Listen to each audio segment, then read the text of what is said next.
Okay, so imagine this. You're at a party, and someone asks you what the best action game of the last decade is, and two people immediately jump in.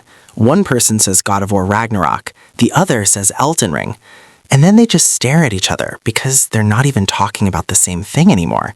That's what this video is about. Because these two games, released just 4 years apart, basically have zero philosophy in common. One is about telling you an incredible story that happens to have combat. The other is about giving you a world and seeing what you do with it. One holds your hand, the other actively wants you to get lost. One is one of the most linear games ever made, the other is so open it's almost chaotic. And yet somehow, they're both masterpieces.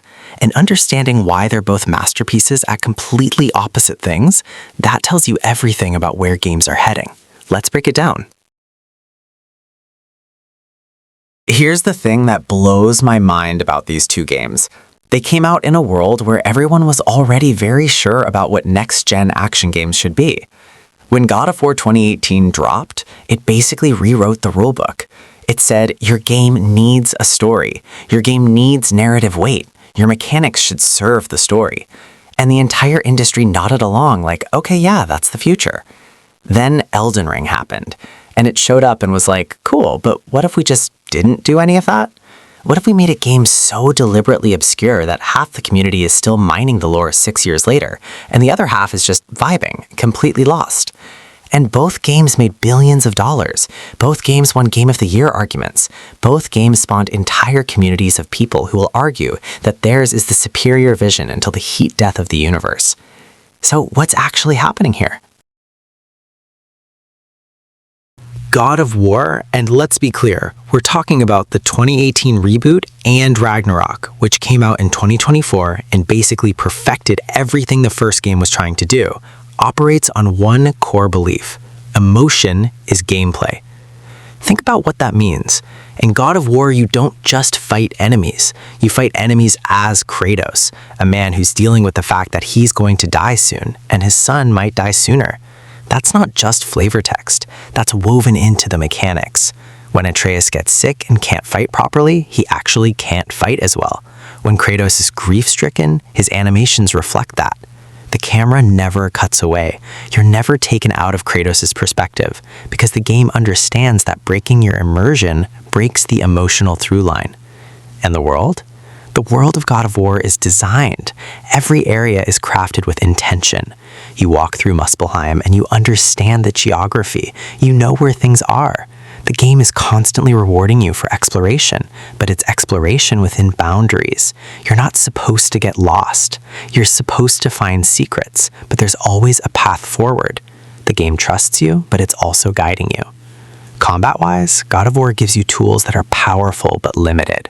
The Leviathan Axe, the Blades of Chaos, maybe 8 meaningful abilities per weapon. That's it. But every one of those abilities feels like something. There's weight, there's animation, there's sound design that makes you feel impact. And the difficulty, even on harder modes, is about learning how to use what you have, not about grinding for better gear or memorizing 50 combos. The story? Brother, the story is everything. God of War Ragnarok spent 6 hours telling you the most complete mythological saga since the actual Norse mythology was written down. It had character arcs, it had thematic resonance, it had moments that made people cry. This is a game where you genuinely care what happens to these characters, because the game spent the entire runtime making you care. That's the God of War philosophy. Everything serves the narrative experience. Now let's talk about Elden Ring. Elden Ring, which came out in February 2022 and basically broke every open world convention ever, operates on a different core belief. Mystery is freedom. The game deliberately doesn't tell you things. You ever notice how Elden Ring has almost no quest markers? You meet an NPC, they give you a vague direction, and then they just disappear. And you have to find them again, somewhere in a world that's huge. And you might miss their entire quest line and not even realize it. And you know what? That's intentional. Hidetaka Miyazaki, who directed it, has gone on record saying he wanted people to feel lost. He wanted that sense of discovery. He didn't want players consulting a wiki on their first playthrough, but he also understood that they would, and he was okay with it, because the point is your experience, not his vision of it. The world is alive in a completely different way than God of War. In God of War, the world is a museum. It's beautiful, it's curated, it's perfect. In Elden Ring, the world is a mystery. You can go anywhere from the start. You will absolutely get stomped by something way stronger than you. That's not a bug. That's the feature. The game is saying, here's a world. You figure out how to survive in it. And the combat? Elden Ring inherited everything Dark Souls learned about combat. The poise system, the stamina management, the dodging, the backstabs, and then cranked it up to 11. Because now you're fighting bosses that have 3 phases, where each phase is basically a different boss. And some of those bosses are genuinely harder than anything God of War throws at you. Not because they have complicated combos, but because they're unpredictable. They're designed to punish you for trying to follow a pattern. But here's the thing. Elden Ring gives you so much more agency in how you fight them.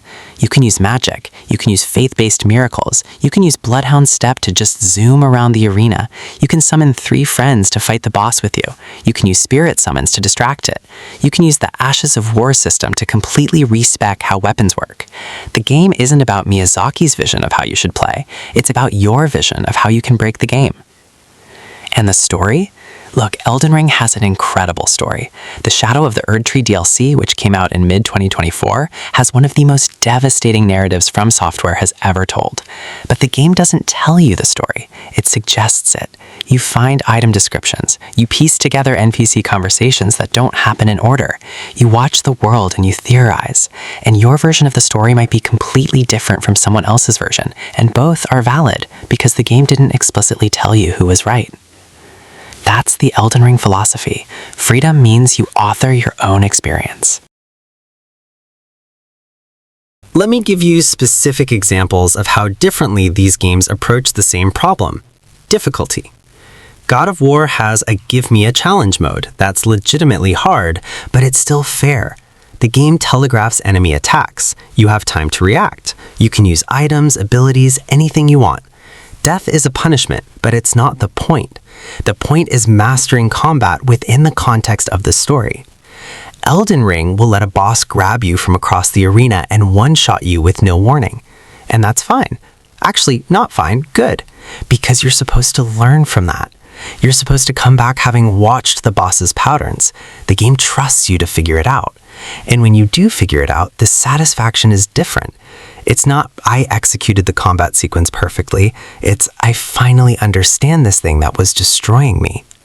In God of War, Atreus grows as a person across the narrative. He learns magic, he comes of age, his relationship with his father evolves. You're watching his character arc happen, and it's beautiful. In Elden Ring, you are the Tarnished, but the game barely explains what that means. You're basically a blank slate. And some people love that because they can roleplay, they can create their own character, they can decide who they are. Other people hate that because there's no emotional anchor. And Elden Ring is just like, that's cool, both things are true, none of my business. God of War has treasure to find, it's fun, but you're mostly following paths the developers created. There are secrets, but they're secrets within the authored experience. Elden Ring will let you walk straight off a cliff and find an entire underground city full of secrets that, if you miss, you might not discover until your second playthrough. The game doesn't care. You can soft lock yourself into a corner if you're not paying attention. That's your problem. The freedom to sequence break and discover things in the wrong order is the point. Here's what's important. Neither of these games is better at being an action game. They're different action games. Both have incredible combat. Both have bosses that when you beat them feel like genuine victory. Both have incredible art direction. God of War's is hyper-realistic and grounded. Elden Ring's is grotesque and fantastical, but both are beautiful. Both have soundtracks that hit different. Both have communities that are still actively engaged years later. And both understood something fundamental. Players want to feel something when they're playing an action game. Whether that's the narrative catharsis of God of War or the mechanical triumph of Elden Ring, there's an emotional payoff. It's just different payoffs. Here's what's wild. It's now 2026, and we're seeing what the gaming world learned from both of these approaches. Games started trying to be Elden Ring, but with narrative. Games tried to be God of War, but open world. Some of it worked, some of it didn't. But what we learned is that these aren't interchangeable. God of War's narrative design works because it's linear. The constraints make it possible. And Elden Ring's freedom works because it trusts you to find meaning yourself. You can't just mash them together. Well, you can, but you get something that's not quite either, and it doesn't have the same impact. So here's my actual question. Which one are you? Are you someone who wants to experience a story and have an emotional journey? Or are you someone who wants to explore a world and make your own journey? Because honestly, your answer tells you everything about your taste in games, and probably a little bit about how you approach life. Some people want guidance. Some people want freedom. Both are valid. Both are powerful.